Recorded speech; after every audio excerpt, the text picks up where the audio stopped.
Captain Daeho Kim stood at the observation deck of Earth's largest space station. He watched the strange ships approach through the darkness of space. These ships looked nothing like human vessels.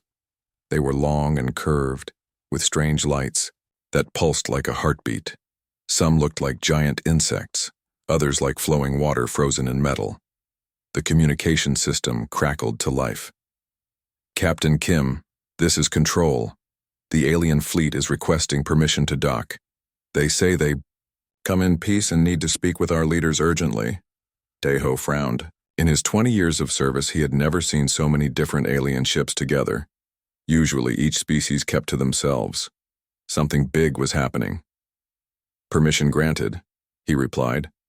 "Direct them to Docking Bay 7. And get Admiral Park on the line immediately." Within an hour, Admiral Sora Park arrived at the station with her command staff. She was a small woman, but everyone knew her reputation. She had fought in the border wars and never lost a single battle.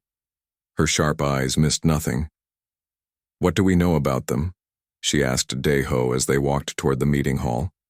12 different species, Admiral. The Helix Coalition, the Crystal Confederation, the hive minds of Sector 9. Even the proud Talon Empire sent representatives.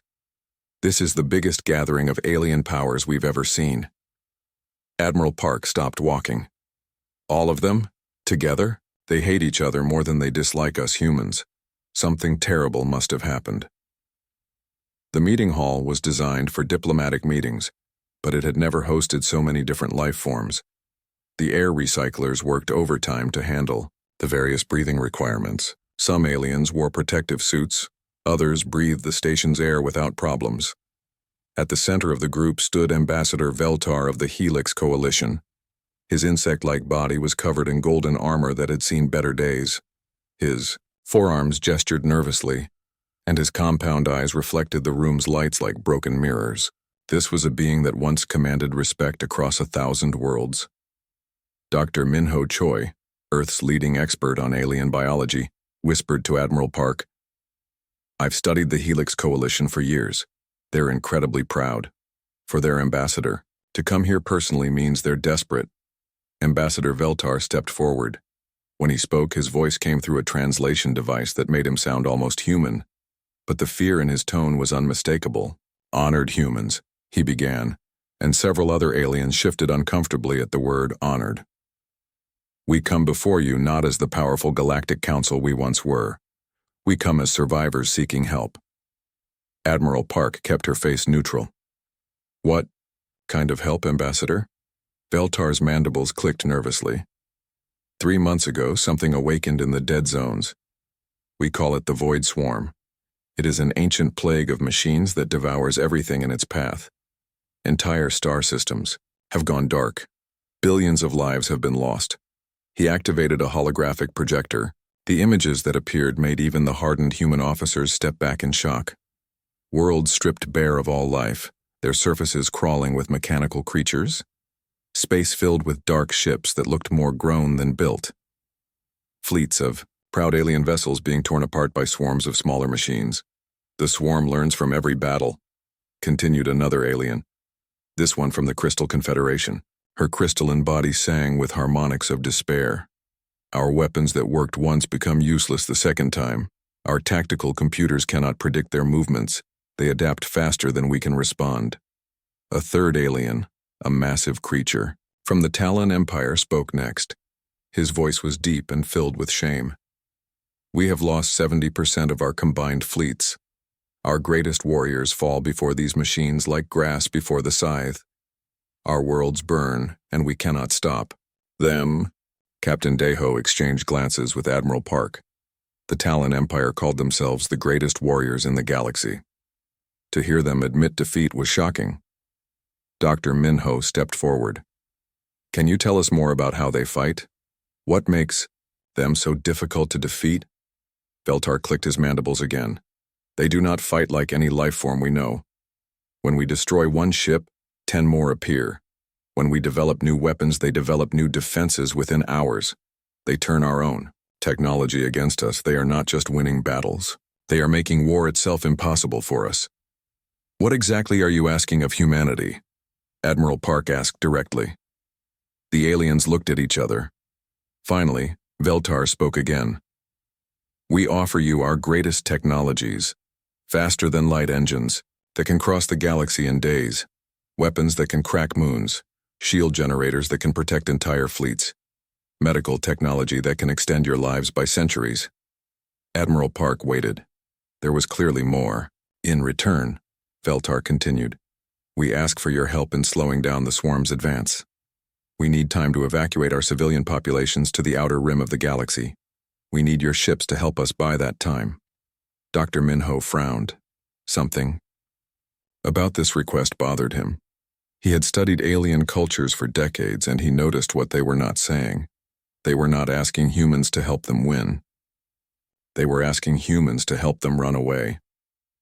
Admiral Park asked the question that was on everyone's mind. Why us? Our technology is primitive compared to yours. Our ships are slower, our weapons weaker.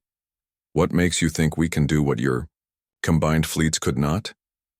The silence that followed was uncomfortable. Finally, a small alien from the Peaceful Traders Union spoke up. Because you are different from us. We have studied your history. You have a way of fighting that we do not understand. You do not know when to give up, another alien added. Your species has never known true peace. Even now, with all your advanced technology, you still prepare for war.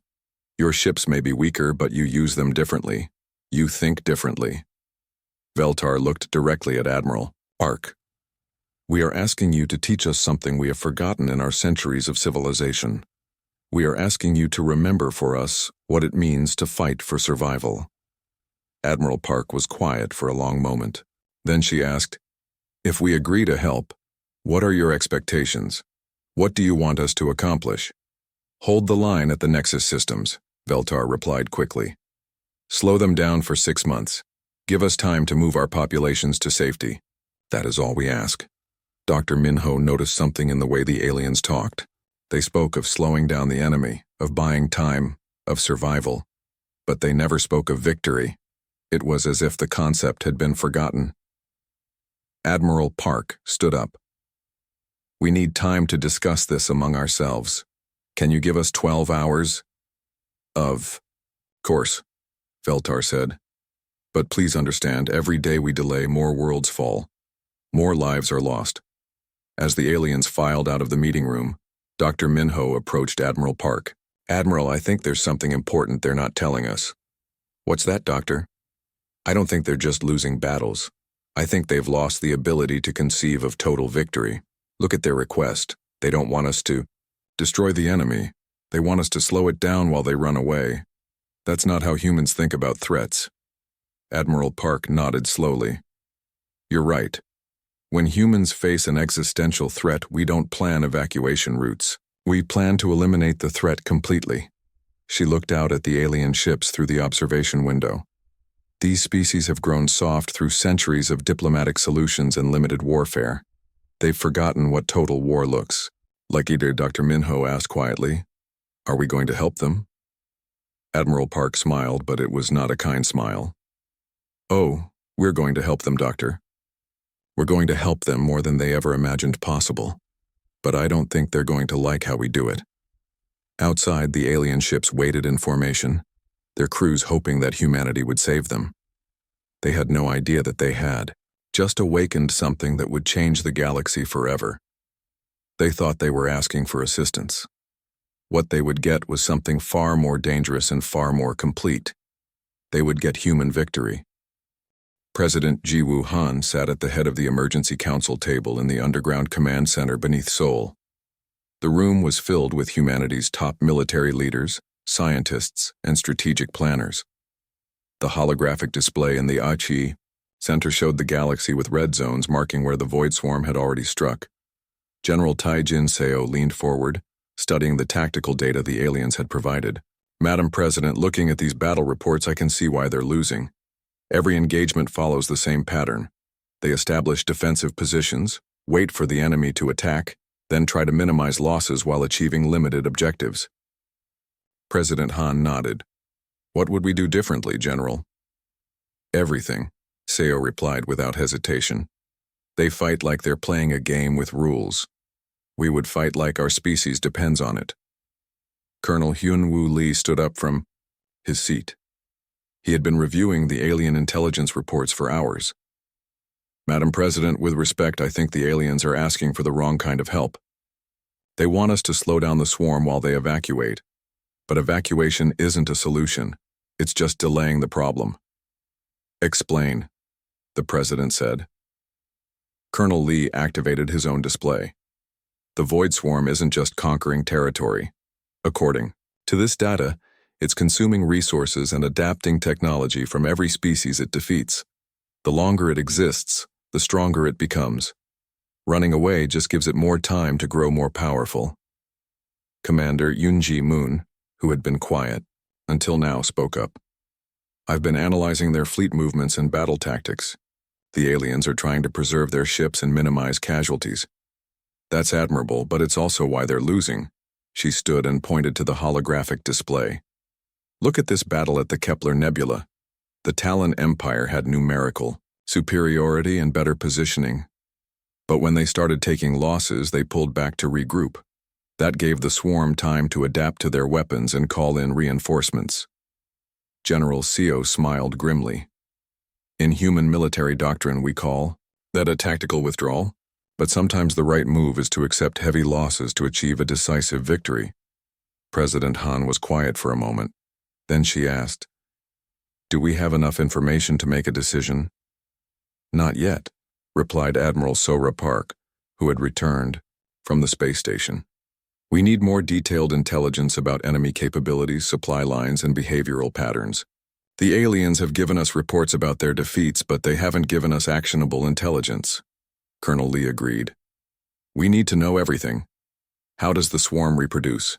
Where does it get its resources? What are its weaknesses? The aliens have been fighting defensively, so they haven't gathered the kind of intelligence we need for an offensive campaign." Dr. Min-Ho Choi entered the room carrying a data pad. "I finished my analysis of the alien psychology profiles. The results are disturbing." "How so?" President Han asked.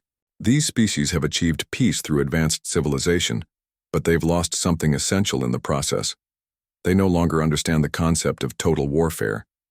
When they say they want to slow down the enemy, they literally cannot conceive of completely destroying it." General Seo frowned. "That explains a lot about their tactical reports. They're not fighting to win. They're fighting to survive long enough to negotiate or escape." Engineer Bo-Ram Kim had been quietly working at her terminal throughout the meeting. Now she looked up with excitement in her eyes. "I found something interesting in the swarm technology samples the aliens provided." She activated her own holographic display, showing the structure of a swarm drone. "The aliens have been trying to develop defenses against this technology. But look what happens if we approach it differently." The display changed, showing theoretical modifications to the drone's programming. Instead of defending against the swarm's adaptive capabilities, we could potentially turn them against the swarm itself, create a feedback loop that makes their own adaptation process work for us instead of against us. Colonel Lee studied the display with interest. "You're talking about using the enemy's strength as a weapon against them." "Exactly," Bo-Ram replied. "The aliens see the swarm's ability to adapt as a problem to overcome. But what if we treat it as a resource to exploit?" President Han stood up. "This is exactly the kind of thinking we need. What else can we do that the aliens haven't tried?" Commander Moon had another idea. "According to these reports, the swarm always attacks in overwhelming numbers. The aliens try to match those numbers with their own fleets. But what if we use smaller, faster forces that could strike at critical points and disappear before the swarm could respond?" "Guerrilla warfare," General Seo nodded approvingly. "Hit-and-run tactics. The aliens are trying to fight the swarm in pitched battles. But asymmetric warfare might be more effective." Admiral Park had been studying the star charts. "There's something else the aliens haven't considered. They're trying to defend everything at once. But what if we forced the swarm to come to us? What if we made them attack us on ground of our choosing?" President Han looked around the room at her advisors. "I'm hearing a lot of good ideas, but I need to know if we're prepared to commit to this fully. The aliens are asking for help with evacuation, but it sounds like we're talking about something much more aggressive." General Seo stood up. Madam President, I've spent my entire career studying warfare. The aliens are offering us their advanced technology in exchange for buying them time to run away. But running away won't solve this problem. The swarm will eventually find them, and it will be even stronger by then. He walked to the star chart and pointed to the red zones. The only real solution is to destroy the swarm completely, not slow it down, not contain it, but eliminate it entirely. That's going to require the kind of total warfare that these aliens no longer remember how to wage, Colonel Lee added. And if we're going to do that, we need to do it properly. Full mobilization, complete commitment, whatever it takes to achieve total victory. President Han was quiet for several minutes, thinking about the implications. Finally, she spoke. Admiral Park, I want you to return to the alien delegation. Tell them we accept their offer of assistance. Admiral Park nodded. What terms should I propose? No terms, the president replied.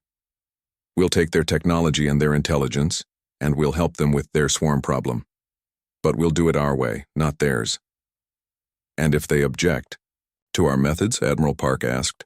President Han smiled, but her eyes were hard. Admiral, they came to us because their way wasn't working. If they want our help, they'll have to accept that we don't fight limited wars.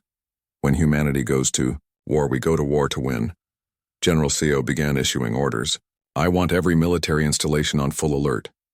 Begin mobilization of all reserve forces. Contact the civilian shipyards and convert them to military production. We're going to need a lot more ships than we currently have. Commander Moon was already working on tactical plans. I'll coordinate with the intelligence services to begin gathering real battlefield intelligence. We need to know everything about how the swarm actually fights, not just how it defeats aliens. Engineer Boram was still studying the swarm technology. Give me access to all the alien technical data they're offering. I want to understand this enemy better than they understand themselves. Dr. Minho looked up from his notes. What should I tell the aliens about our psychological profile of humanity? President Han considered this carefully. Tell them the truth, Doctor. Tell them that humans don't know how to lose. When we face an existential threat, we don't plan evacuation routes. We plan to eliminate the threat permanently.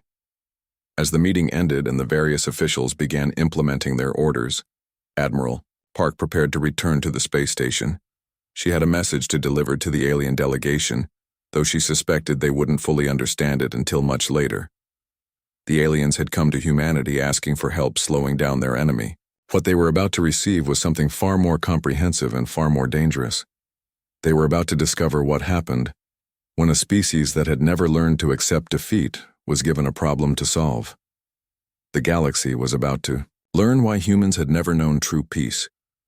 It was because they had never stopped preparing for total war. And now, for the first time in centuries, they had a war worth fighting. The Nexus system had been beautiful once. 3 inhabited worlds orbited a golden star, connected by bustling trade routes and peaceful commerce. Now the system was a battlefield. The Void Swarm had arrived 2 weeks ago, and half of the middle planet was already covered in their mechanical structures. Admiral Dong Hyun-yu stood on the bridge of the battleship Soul's Fury, watching the tactical displays with grim satisfaction. His fleet of 30 human warships was small compared to the alien armadas that had fought here before. But unlike those previous fleets, his ships were moving with purpose and coordination that impressed even him. Admiral, reported Captain Jin-A Lee from the communication station, the Helix Coalition observers are requesting to speak with you again. Put them through, Yu replied, though he already knew what they wanted to discuss. Ambassador Veltar's image appeared on the main screen. His compound eyes were wide with what humans had learned to recognize as distress. Admiral Yu, we must protest your fleet's actions. You are destroying infrastructure that took centuries to build. Those cities could be reclaimed after the swarm is driven back. Admiral Yu turned to face the screen. Ambassador, the swarm isn't going to be driven back. It's going to be destroyed. And everything it has touched is contaminated with its technology. We're not preserving infected infrastructure for it to use against us later. But the civilian population centers, the museums, the cultural sites. Veltar's voice carried notes of anguish. Were evacuated days ago, as per our recommendations. Yu replied firmly. Everything left behind is either swarm-controlled or will be soon. We don't leave resources for the enemy. On the planet below, Major Sujin Kang was leading the first human ground assault against a swarm-infected city. Her soldiers moved through the streets with flamethrowers and demolition charges, systematically destroying everything that could be useful to the enemy. Team Alpha, torch that manufacturing district, she ordered over the radio. Team Beta, collapse those underground tunnels. I don't want the swarm using them as supply routes. Sergeant Wu Sung Park approached her position, his armor scorched from the morning's fighting. Major, the alien observers are asking why we're not trying to capture swarm technology intact for study. Major Kang paused in her destruction of a communications relay to look at him. Because, Sergeant, we're not here to study the enemy. We're here to kill it. Everything else is secondary. She activated her demolition charge and stepped back as the relay tower collapsed in a shower of sparks and twisted metal. The aliens spent months trying to understand the swarm's technology, while it adapted to their every move. We're not making that mistake. Above them, Captain Wu Jin Bayek was facing a crisis aboard his cruiser, Busan's Pride. Swarm-boarding drones had breached the hull in 3 places, and his crew was fighting a desperate battle in the ship's corridors. Captain, we can evacuate to the escape pods, his executive officer suggested as the sound of combat grew closer to the bridge. Captain Bayek shook his head. No. If we abandon ship, the swarm gets our technology, our tactical data, everything. That cannot happen. He turned to his engineering officer. How long until you can overload the reactor? 30 seconds, sir, but we won't have time to evacuate. Then we don't evacuate, Beck replied calmly. Send a final message to Admiral Yu. Tell him the Busan's Pride completed her mission. The explosion that followed destroyed not only the D cruiser but also the massive swarm harvester that had been trying to consume it. On the alien observation ships, the council representatives watched in shocked silence. They destroyed their own vessel, whispered the Crystal Confederation delegate, her harmonic voice filled with disbelief. Their captain chose to die rather than let the enemy capture his ship. Ambassador Veltar's mandibles clicked nervously. This is not how civilized beings wage war. This is barbarism. But Dr. Hai Wan Young, working in the research labs aboard Admiral Yu's flagship, was making discoveries that would change everything. She had been studying the swarm drones captured in the ground fighting, but unlike the alien scientists who had tried to understand them, she was looking for ways to destroy them. I think I've found something, she announced to her team. The swarm's adaptive capability depends on a central processing network. If we can create a virus that attacks that network. Her assistant, Dr. Youngmin Choi, looked up from his own work. You mean turn their own adaptation process against them? Exactly, Dr. Young replied, her eyes bright with excitement. Instead of trying to overcome their ability to adapt, we make them adapt incorrectly. We feed them false information that causes their adaptive systems to malfunction. She began typing rapidly at her terminal. The aliens never thought of this, because they see the swarm's adaptation as a natural process to be respected. But we see it as just another system to be hacked and exploited. Meanwhile, on the surface of the infected planet, Major Kang was discovering something else about human warfare that horrified the alien observers. Her soldiers were not just destroying swarm installations, they were hunting down individual drones with a thoroughness that bordered on obsession. Sir, we've cleared Sector 7, reported Lieutenant Min-Soo Kim. All swarm presence eliminated. Define eliminated, Lieutenant, Major Kang replied. Every drone destroyed, every installation demolished, every trace of swarm technology burned or buried. The sector is clean. Major Kang nodded approvingly. Good. Move to Sector 8 and do the same. Remember, if even one drone escapes, it can rebuild everything we've destroyed. Watching from orbit, the alien observers were beginning to understand something fundamental about human warfare. The humans weren't just fighting to achieve tactical objectives. They were fighting to ensure that the enemy could never recover, never return, never pose a threat again. They fight like they're trying to make the swarm extinct, observed the Peaceful Traders Union representative. Because that's exactly what they're doing, Ambassador Veltar replied quietly. They don't want to defeat the swarm. They want to eliminate it from existence. Back in space, Admiral Yu was coordinating the systematic destruction of every swarm facility in the system. His ships worked in perfect coordination, each one assigned specific targets and objectives. But unlike the aliens who had tried to preserve valuable infrastructure, the humans destroyed everything. "Admiral," reported Commander Yoon Suk Han, "the aliens are offering to help us identify facilities that could be saved and restored after the battle." "Tell them thank you, but no," Yu replied. "Everything in this system that the swarm has touched is a potential threat. We're not taking chances." He turned to his tactical officer. "Status report on the ground assault. Major Kang's forces have eliminated swarm presence in 12 sectors. They're requesting orbital bombardment of the remaining infected areas."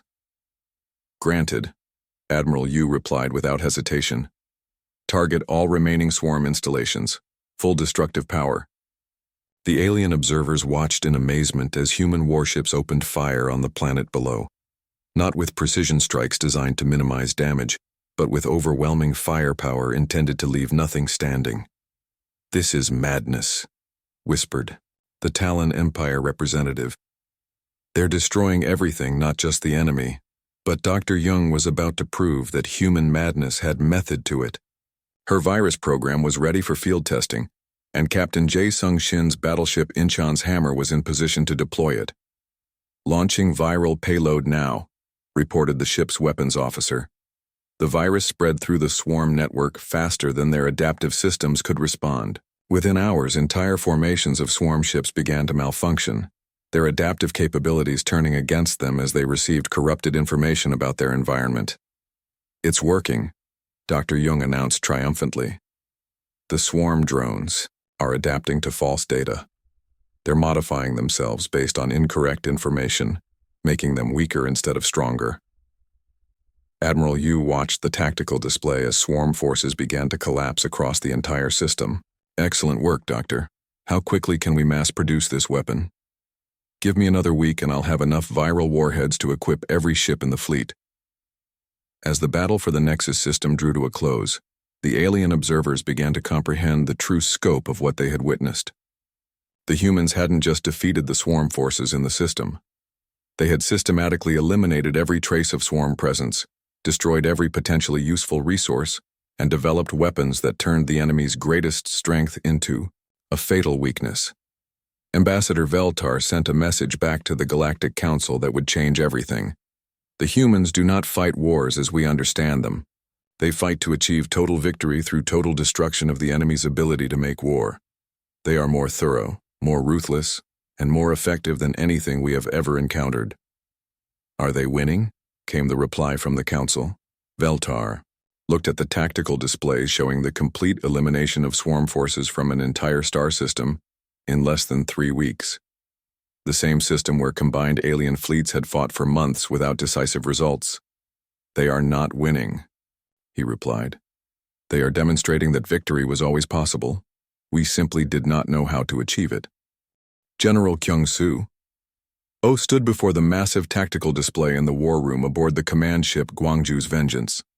The holographic map showed the galaxy with red zones indicating swarm-controlled territory.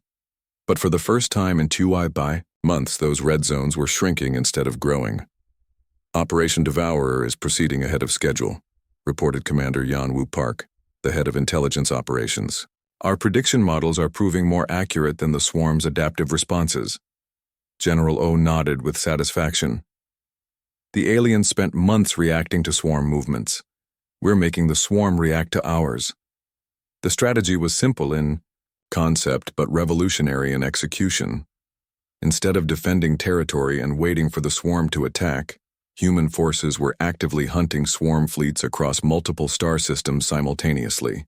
They used the aliens' superior technology combined with human tactical doctrine to create something the galaxy had never seen before. Total offensive warfare. Commander Park activated a sector display. Intelligence reports indicate the swarm is pulling back from 3 systems to consolidate its forces. They're trying to create a defensive perimeter. "They're learning to be afraid," General O observed. "Good. Fear makes enemies predictable. On the bridge of the destroyer Daegu's Fury, Lieutenant Su Young Lim was leading her fighter squadron on what the aliens considered a suicide mission. The target was a swarm dreadnought, a massive vessel that alien fleets had always avoided. In direct combat, "Remember, we only get one chance at this," she told her pilots over the communication system. "The swarm will adapt to our attack patterns if we give them time to analyze our tactics." Her fighters screamed through space toward the enemy ship, which was 10 times larger than anything in the human fleet. The alien observers aboard the nearby command vessel watched in horror as the small human fighters flew directly at the dreadnoughts. "Main weapons, they're going to be destroyed," whispered the Helix Coalition tactical observer. "Those fighters cannot survive that kind of firepower." But Lieutenant Lim had studied the alien battle records carefully. Every previous attack on swarm dreadnoughts had been conducted from long range, allowing the massive ships to use their defensive systems effectively. She was doing something different. "All fighters, execute ramming speed," she ordered. "Target the primary weapon clusters. We're going in close." The human fighters accelerated to maximum velocity, using their superior maneuverability to weave between the dreadnought's defensive fire. Instead of trying to engage from a safe distance, they closed to point-blank range where the massive ship's weapons couldn't track their movements effectively. "Target locked," reported Lieutenant Jin Ho Seo. "Firing all weapons." The concentrated firepower of 12 human fighters delivered at extremely close range proved devastating. The swarm dreadnought's primary weapons were destroyed within minutes, and its defensive systems were overwhelmed by attacks coming from multiple directions simultaneously.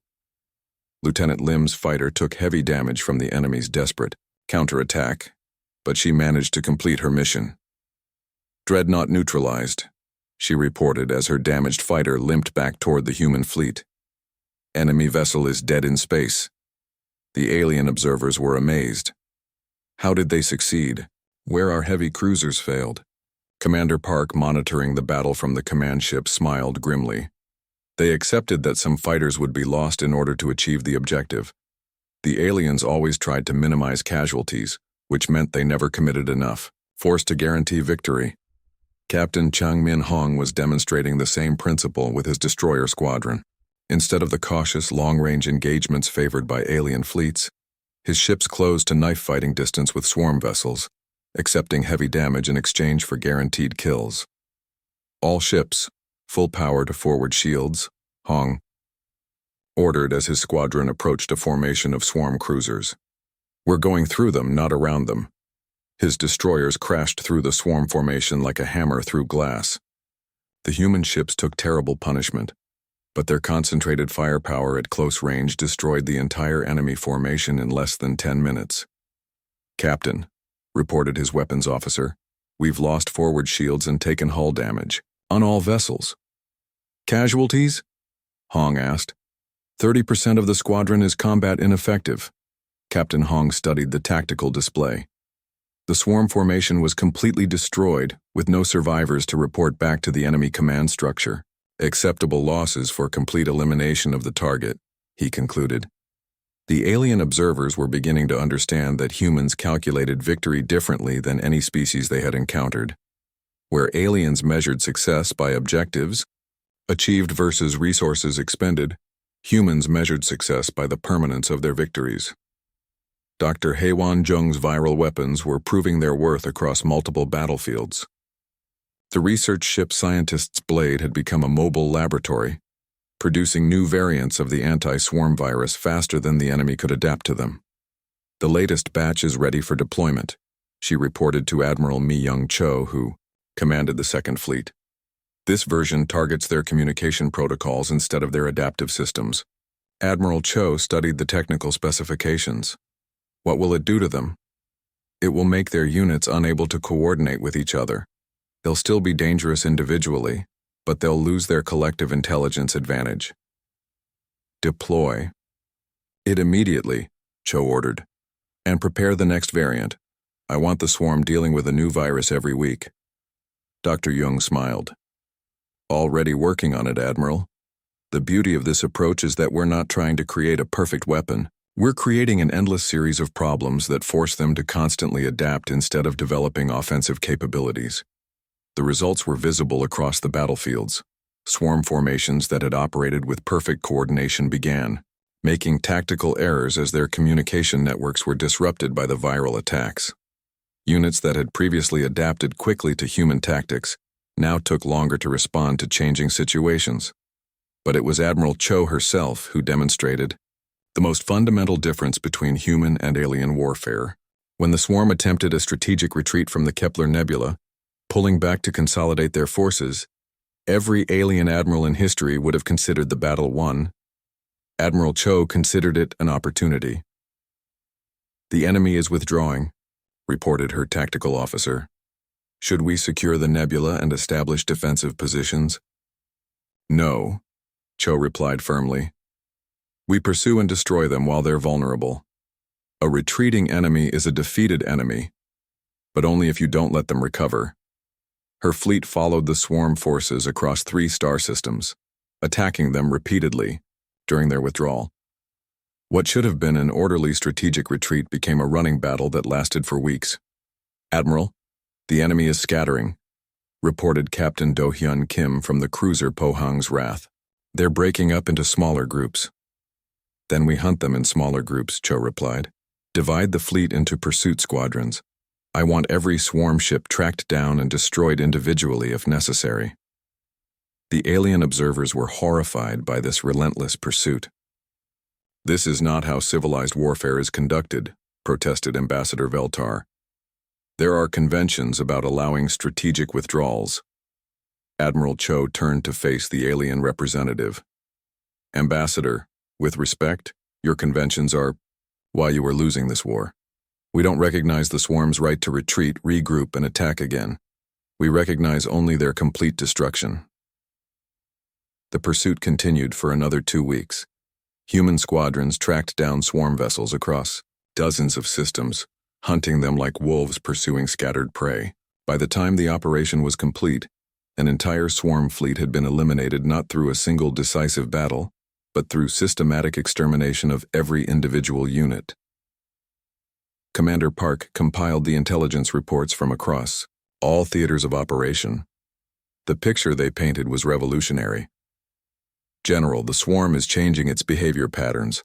For the first time since this conflict began, they're showing signs of strategic caution." General O studied the reports. "Explain." "They're avoiding direct confrontations with human fleets. They're pulling back from systems where our forces are present. They're acting defensively instead of aggressively. They're learning to fear us," the general concluded. "Good. A fearful enemy makes mistakes."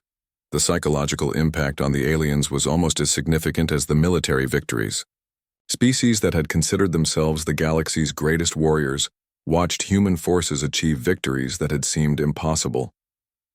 "How do they do it?" asked the Talon Empire's military observer. "Their ships are individually weaker than ours, their technology less advanced. Yet they win battles we could not." Dr. Min-ho Choi, who had been studying human military psychology, provided the answer. "They accept casualties that you would consider unacceptable in order to achieve objectives you would consider optional. Every human military action is conducted with the assumption that this might be the decisive battle of the war, but such losses are unsustainable," protested the Crystal Confederation representative. "Are they?" Dr. Choi asked. "Human casualties are significant, but they're achieving permanent victories." The Void Reach had once been empty space on the edge of the galaxy, a region so desolate that even the most adventurous species avoided it. Now it pulsed with malevolent energy as the Void Swarm's primary nexus, a massive construct that stretched across multiple star systems and contained the collective intelligence of the entire mechanical plague. Colonel Sang-ho Ryu stood on the bridge of the flagship Seoul's Victory, watching the tactical displays that showed the largest military force humanity had ever assembled. 500 human warships surrounded by twice as many alien vessels, all preparing for what everyone knew would be the final battle of the war. "Colonel," reported Commander Narration from the navigation station, "all fleets report ready for the assault. The alien forces are requesting final confirmation of the battle plan." Colonel Ryu smiled grimly. The aliens still didn't fully understand what they were about to witness. "Tell them the plan is simple, Commander. We're going to destroy everything. In the Void Reach. No survivors, no retreat, no mercy." The alien observers had learned to fear that tone in human voices. Ambassador Veltar's image appeared on the communication screen, his compound eyes reflecting deep anxiety. "Colonel Ryu, surely you don't mean to assault the Nexus directly. The swarm has concentrated all its remaining forces there. The casualties will be enormous." "Yes, they will be," Ryu agreed calmly. "But the alternative is allowing the swarm to survive and rebuild. That is unacceptable." General Jong-Soo Kim, commanding the ground forces aboard the transport ships, added his own assessment. "Ambassador, we've studied the Nexus structure. It's not just a military installation. It's the swarm's entire reproductive and command apparatus. If we destroy it completely, we destroy their ability to ever threaten the galaxy again." "But the cost," Veltar protested. "The cost of victory is always high," Colonel Ryu replied. "But the cost of failure is extinction. We choose victory." The assault began with Dr. Haewon Jung's final viral weapon, the most sophisticated cyber attack humanity had ever created. Instead of targeting individual swarm systems, this virus was designed to corrupt the Nexus's central intelligence itself. "Launching the logic bomb now," reported the weapons officer aboard the research vessel Scholar's Sword. "Viral payload will reach the Nexus core in 17 minutes. Dr. Jung watched the telemetry data with intense concentration. "This virus doesn't try to destroy the swarm's intelligence. It makes them believe they're winning while they're actually destroying themselves. Their own tactical systems will turn their defenses against each other." The results exceeded even her expectations. As the virus propagated through the Nexus network, swarm defensive systems began targeting their own installations. Command nodes, that should have been coordinating the defense instead, sent conflicting orders that paralyzed entire sections of the massive construct. "The virus is working perfectly," Dr. Jung announced with satisfaction. "The swarm's adaptive intelligence is adapting itself to death." But the real assault was just beginning. Commander John's fighter wing was the first to penetrate the Nexus's outer defenses, flying through gaps created by the virus-induced chaos. "All fighters, remember your primary mission," she told her pilots. "We're not here to engage enemy fighters. We're here to plant fusion charges on the Nexus's structural supports."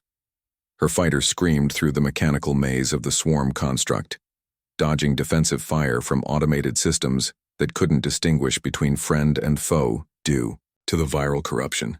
Behind her, 24 other human pilots followed, each carrying enough explosive power to crack a moon. "Target acquired," reported Lieutenant Young-Soo Han. "Beginning bombing run on structural node 7. "I see my target," added Captain Mi-jin. "Park. Structural node 12 is dead ahead." One by one, the human fighters delivered their payloads to critical points throughout the massive Nexus. Some pilots made it back to their carriers. Others completed their missions and died in the explosions they had triggered. All of them accomplished their objectives. The alien observers watched in amazement and horror as human pilots flew suicide missions into the heart of enemy territory without hesitation. "They're not just willing to die for victory," whispered the Peaceful Traders Union representative. "They're eager to do it." Dr. Min-ho Choi, observing from the command ship, explained what the aliens were witnessing. Human military culture has always honored those who sacrifice themselves for the greater good. These pilots aren't committing suicide. They're achieving immortality through decisive action. Meanwhile, General Kim's ground forces were beginning the most dangerous phase of the operation, direct assault on the Nexus's inhabited sections. The swarm had filled the construct with billions of drones and defensive systems, all designed to repel exactly this kind of attack. "First wave, advance," Kim ordered, as the transport ships disgorged thousands of human soldiers onto the Nexus's outer surfaces. The fighting was immediate and brutal. Swarm drones poured out of every opening, their mechanical forms adapted for close combat in the artificial environment of their own creation. But human soldiers had trained for this kind of warfare their entire careers. Flamethrower teams, clear those corridors, shouted Major Seok-Jin Lee as his battalion advanced into the Nexus interior. Demo teams, collapse everything behind us. No retreat, no withdrawal. The aliens had never seen ground combat like this. Human soldiers moved through the Nexus with systematic thoroughness, destroying every swarm installation they encountered and sealing off every passage behind them. They weren't trying to capture territory. They were trying to erase it from existence. They fight like they're trying to sterilize the entire construct, observed the Crystal Confederation military analyst. Every room they clear stays cleared. Every corridor they take is permanently denied to the enemy. For 3 weeks, the battle raged throughout the massive Nexus. Human forces advanced meter by meter through installations the size of cities, fighting constant battles against an enemy that grew more desperate with each passing day. Captain Jae-woo Shin led a company of engineers whose job was to plant demolition charges on the Nexus's core systems. "Remember," he told his troops as they prepared for the final assault, "we're not just destroying these machines, we're making sure they can never be rebuilt." The core chamber of the Nexus was a cathedral of twisted metal and pulsing energy, filled with the computational systems that served as the swarm's collective brain. Captain Shin's engineers moved through the chamber with methodical precision, placing explosives on every system they could reach. "Charges placed on the primary processing cores," reported Sergeant Hyunju Kim. "Charges placed on the backup systems," added Corporal Tae-young Choi. "All teams fall back to minimum safe distance," Captain Shin ordered. "Detonation in 60 seconds. The explosion that followed could be seen from orbit. The Nexus's core chamber, and with it the collective intelligence of the entire Void Swarm, was vaporized in an instant. Across the galaxy, swarm units suddenly stopped moving as their controlling intelligence simply ceased to exist. But Colonel Ryu wasn't satisfied with just destroying the swarm's intelligence. For the next month, human forces systematically hunted down every remaining swarm drone, every abandoned installation, every piece of technology that might someday be used to rebuild the threat. "Sir, we've eliminated the last swarm presence in Sector 15, reported Commander Park. "All units destroyed, all installations demolished." "What about Sector 16? Ryu asked. "Also clear, sir. No swarm signatures detected." Colonel Ryu studied the tactical display, which now showed green across all sectors of what had once been swarm-controlled space. "Continue the sweep. I want every piece of swarm technology found and destroyed. Every fragment, every component, every molecule if necessary." The alien observers were stunned by the thoroughness of the human cleanup operation. "The swarm is already extinct," Ambassador Veltar pointed out. "Why continue this level of destruction?" "Because extinction isn't good enough," Colonel Ryu replied. "We need to ensure that no one, ever, can study swarm technology and recreate the threat. We're not just ending this war. We're preventing the ERI. Next one. When the operation was finally complete 6 months later, the Void Swarm had been erased from existence more completely than any threat in galactic history. Not only were all active units destroyed, but every trace of their technology, every sample of their materials, every record of their construction techniques had been systematically eliminated. President Ji-woo Han addressed the Galactic Council from Earth's capital, her image broadcast to every world in the galaxy. "The Void Swarm has been eliminated," she announced simply. "The threat to galactic civilization has ended permanently." Ambassador Veltar, representing the grateful but terrified council, responded with words that would be remembered for centuries. "Humanity has given us victory as promised, but you have given us something more than we asked for and something more terrible than we imagined." "Explain," President Han requested. "We asked you to slow down our enemy," Veltar replied, his voice filled with awe and fear. "You have eliminated our enemy from existence itself. We asked for assistance. You have given us a demonstration of what total warfare looks like when conducted by a species that refuses to accept anything less than absolute victory."